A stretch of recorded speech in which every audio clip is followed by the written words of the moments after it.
Friends, हम आज 8वां topic में आगे बढ़ेंगे।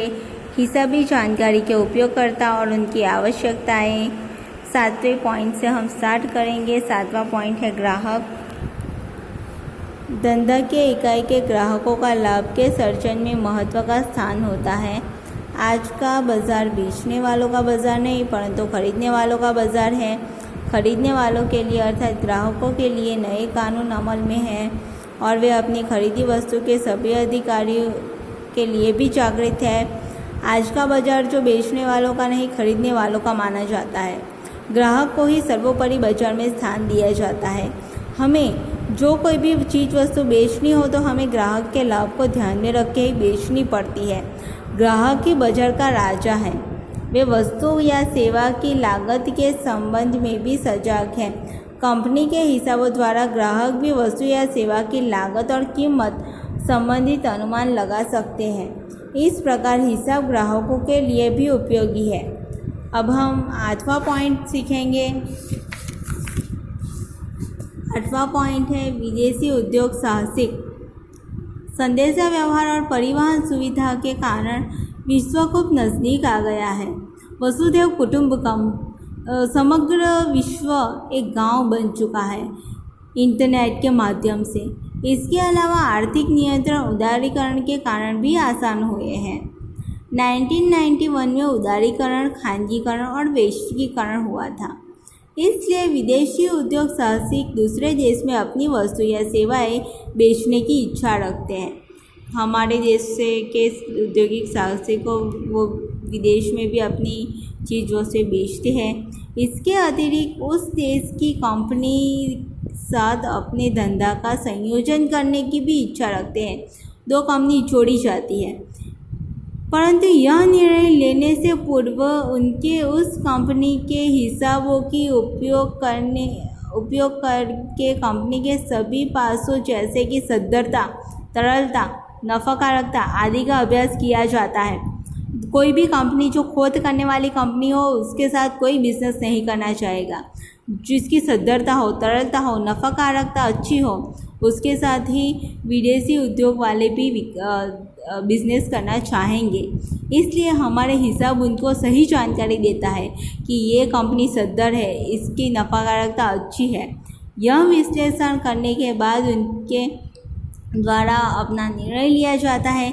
इस प्रकार हिसाब विदेशी औद्योगिक साहसिक की दृष्टि से भी महत्व रखता है।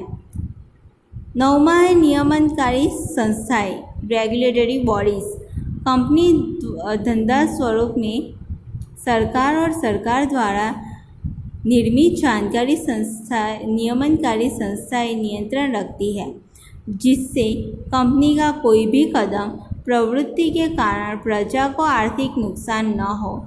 इस उद्देश्य के लिए SEBI, securities exchange board of India, ये सेबी का फुल फॉर्म याद रखना, कभी भी पूछा जा सकता है।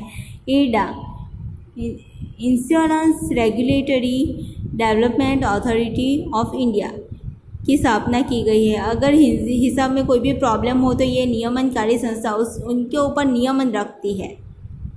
यह संस्थाएं नियम और मार्गदर्शिका बनाने के लिए हिसाबों का उपयोग करती है।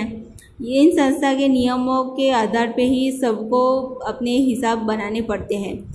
इसके अतिरिक्त नियमानुसार हिसाब तैयार हुए हैं या नहीं इसके बारे में जांच की जाती है। जो नियम के अनुसार हिसाब तैयार किए गए हैं या नहीं इसकी भी जांच ये 2 संस्थाएं करती हैं। इस प्रकार हिसाबी नियमनकारी संस्थाएं की दृष्टि से भी ज़रूरी है। हिसाब अच्छी तरह से तैयार करनी चाहिए। 10वां है व्यवसायी संस्था। हिसाब तैयार करने वालों को व्यवसाय या पेशावर मीन्स प्रोफेशनल्स के रूप में पहचानते हैं। हमें पता है हिसाबी पद्धति एक पेशा है।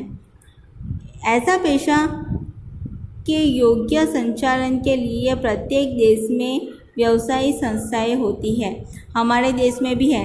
1949 में Institute of Chartered Accountants of India and उससे अलावा है एक Institute of Chartered Account Securities of India और the Institute of Cost Account of India में भी हिसाबी संबंधी जरूरी सूचन करते हैं। हमें योग्य हिसाब रखने चाहिए, वो हमें सूचन करती है। ओके, ये 3 संस्थाएं। संशोधक और विश्लेषक।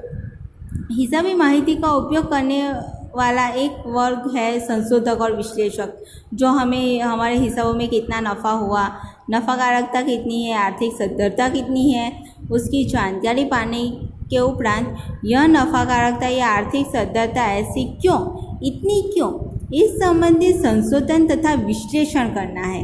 इतनी क्यों आई, इस नफ़ाकारकता ऐसी क्यों आई, सद्धरता ऐसी क्यों है, वो सब विश्लेषण करते हैं, संशोधन करते हैं। यह संशोधन और विश्लेषण कंपनी की निजी रूप में और विनियोगकर्ताओं को मददरूप होता है। कंपनी निजी रूप में भी करवाती है। इन उपयोगकर्ताओं का योगदान भी महत्वपूर्ण है। हिसाब इनको भी उपयोगी होते हैं।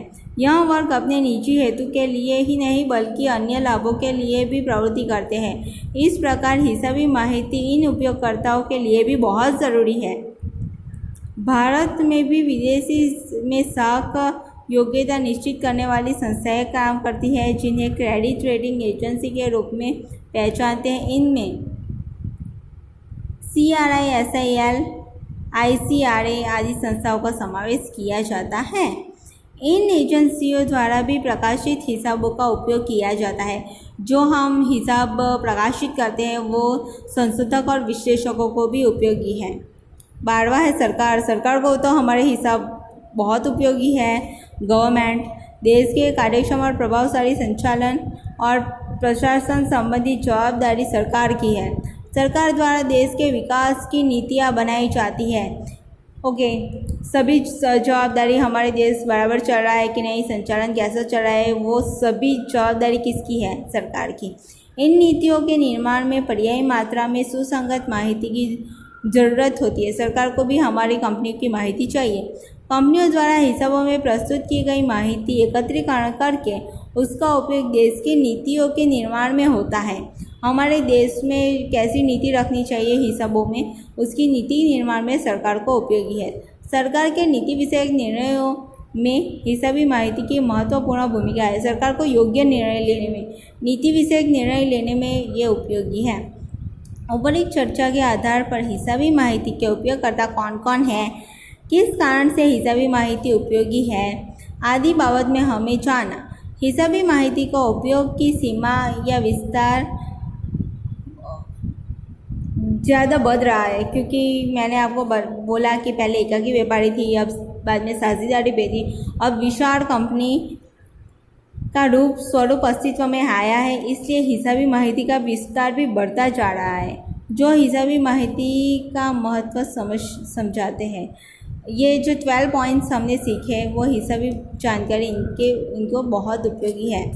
पहला है संचालक, दूसरा है अंशधारी, तीसरा है संभावित अंशधारी, चौथा है लेनदार, पांचवा कर्मचारी, छठा कर सत्ताधारी, सातवां ग्राहक, आठवां विदेश उद्योग साहसिक, नौवां नियमनकारी संस्थाएं, 10वां व्यावसायिक संस्थाएं, 11वां संशोधक और विश्लेषक और 12वां सरकार।